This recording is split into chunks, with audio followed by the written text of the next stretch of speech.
My name is Todd. I am one of the developers of the game, although I was not the original designer. He'll actually be here tomorrow for a time. But feel free to interrupt this well and long practice spiel with questions if you run into them. So first, let me start with kind of the story of what's going on in the universe that is Homebreach.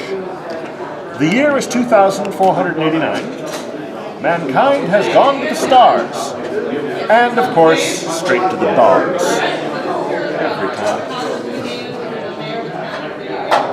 Most of the universe is in a very Blade Runner, Weyland-Yutani kind of grit world. If you've seen the original Rollerball movie, it would fit in well here. James Caan, that is, not that other thing or that old Blue Jay. What can I say? I'm old. Anyway. And most of everything in the universe, including you, are owned by the great big corporations. And the big news in the last 20 or so years in the universe has been the great corporate wars. What you had the big three, as it were, going at it like three cats in a wet burlap sack. If you've ever seen this, I'm very sorry. You have Anaheim Manufacturing is the one I usually start talking about first.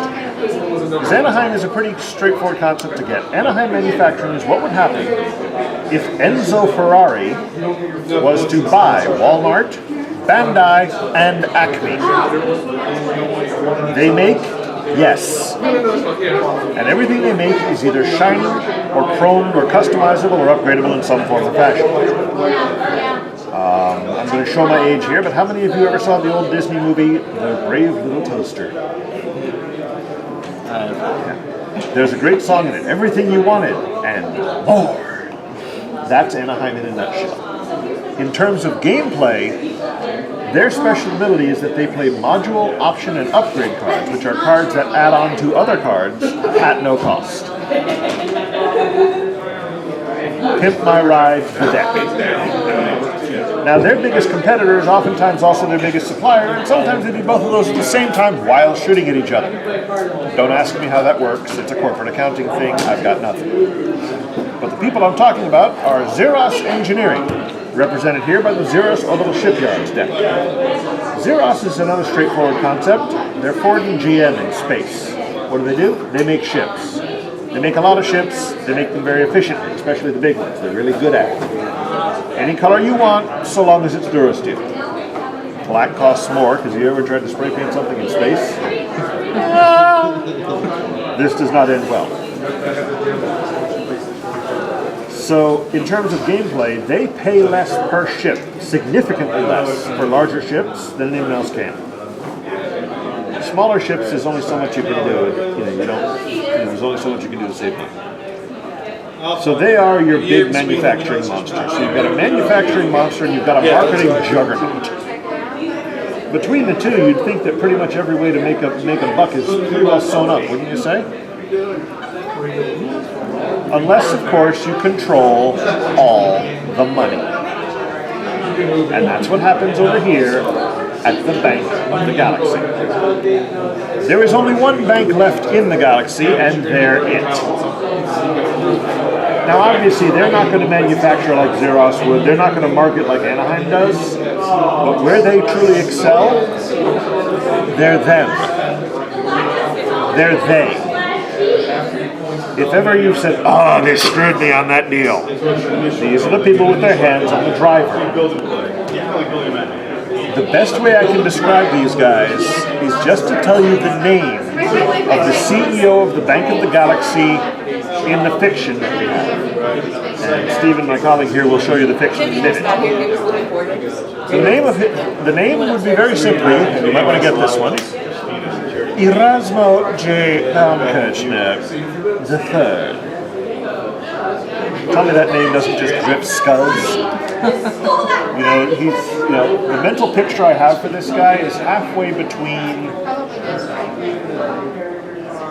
Smithers from The Simpsons and Elliot J. Carver from the Bond movies. Burns, rather. Excuse me, not Smithers. My mistake.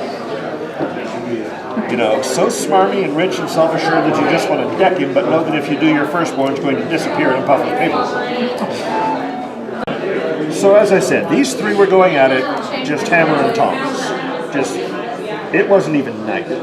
Planets were being destroyed and it wasn't making the news. Part of that might be because Erasmo over there owns GNN, but never mind.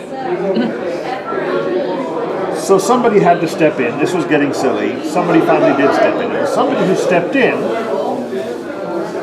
was the Republic Defense Force, represented at first by our Skyline Defense Headquarters. The RDF is your military-industrial complex writ large. Their power, if it can be said that they have one in gameplay, is quite simply firepower. They have a lot of it, and they're extraordinarily difficult to kill. On the other hand, this makes sense. This is a military base. Oh, I glossed over it before. Going back to the Bank of the Galaxy for a moment, they do have a power. They play event cards, which are cards that can really shake up the game. Kind of a, well, that just happened, level of card at no cost. And there's a chance to roll that card back into your deck and play it again. So getting back, so Skyline Defense, as I mentioned, is quite simply the firepower deck. They have all the subtlety of the boulder on top of the hill. It takes them a little while to get rolling, but once they're going, you don't want to stand in front of it. Bad plan. Now, they became, at the end of the corporate wars, sort of the de facto galactic government. I mean, yes, there's a rubber stamp legislature out there, but they are effectively calling the shots at this point. So, what ends up happening is you can't have a government without these guys, and I'd like you all to brace yourselves for a truly horrific concept. I am speaking of the Delegate Taxi. This is what happens when the IRS, the DMV, and the DOT have a merger. This is bureaucracy gone berserk. This is one bad poem away from a Vogon. In terms of gameplay, there's a couple of neat things about them. First of all, they're kind of a gambler's deck. Every other deck in the game has a fixed amount of resources and currency that they pull every turn for their income. This deck has to roll dice for it. You roll a couple of 10s, and you are loving life. You are literally outproducing every other deck on this table, flat out. On the other hand, you roll a couple of 1s, and Samantha, you're sucking vacuum at that point. You're getting nowhere, fast. So high risk, high reward. Also, anytime someone completes a trade action, which is something we'll cover later, basically the activities of freighters and commerce in the game, the gate taxers get a cut. Because after all, if it moves, it's taxed. If it doesn't move, it's taxed. If you're not sure if it should be moving or not, you can fill out this 18-page document in triplicate to find out, and of course, thanks to the new green initiatives, every third page is taxed. If you have any questions, please direct them to your local branch office. Have a nice day. So not just Delegate tax guys, who kind of are the unfortunate side effect of coming with the government. Now, the last deck in our original 6 decks from our first 2 box offerings were the Deep Space Colonists. And the Deep Space Colonists are your fringers. Your Firefly Browncoats fit here very well. If you've seen The Expanse recently on Sci-Fi, the Belters would fit here pretty well. They are your survivalists, the guys who are way out there on the fringes and want to stay there. You know, to vastly oversimplify things, when humanity left Earth for the stars, if all of these guys went that way, these guys went that way. They didn't want a thing to do with any of this. In terms of gameplay, their neat thing is that they are, as I said, kind of the MacGyvers. They start the game with more modules attached to their station, and they can have more modules in toto than any other group in the game.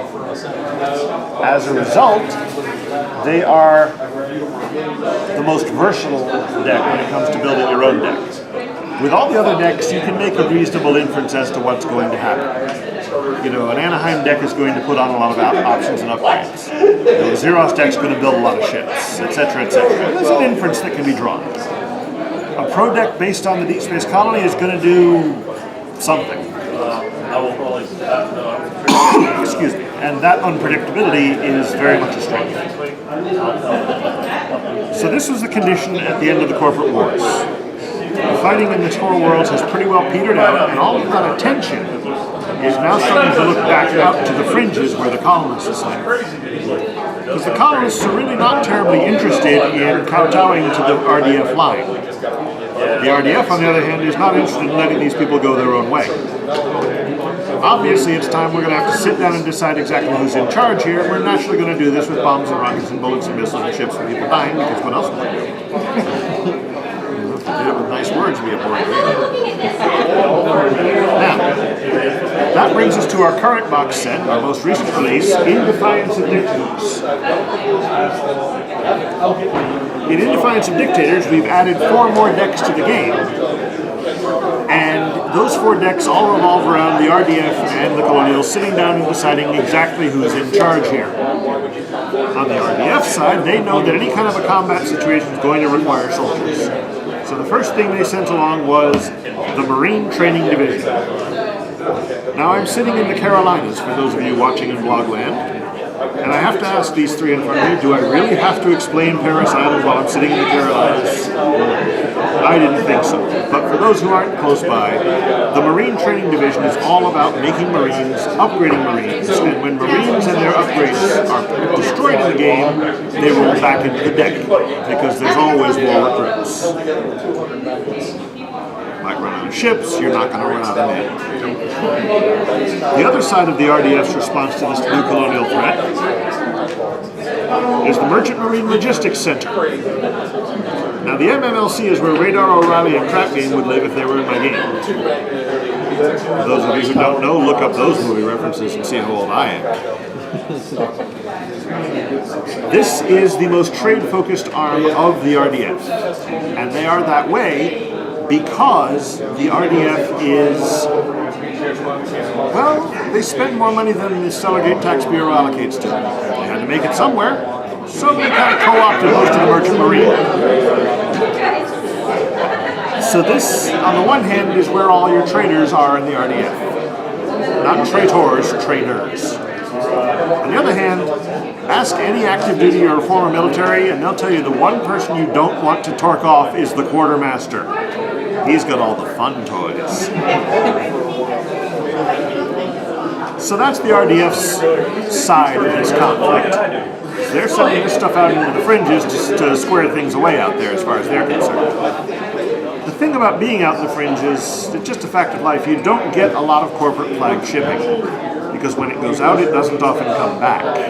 Because while some of the deep space colonists I talked about before are quite nice people, some of them are barely this side of pirates.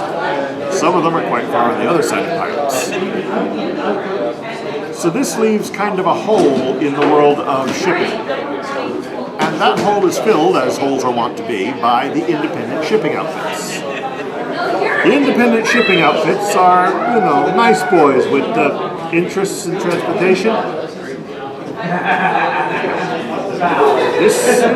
Don't get me wrong, they're not all like that. Some of them are your mom and pop 2-ship trucking companies, basically. Some of them are exactly what I just described.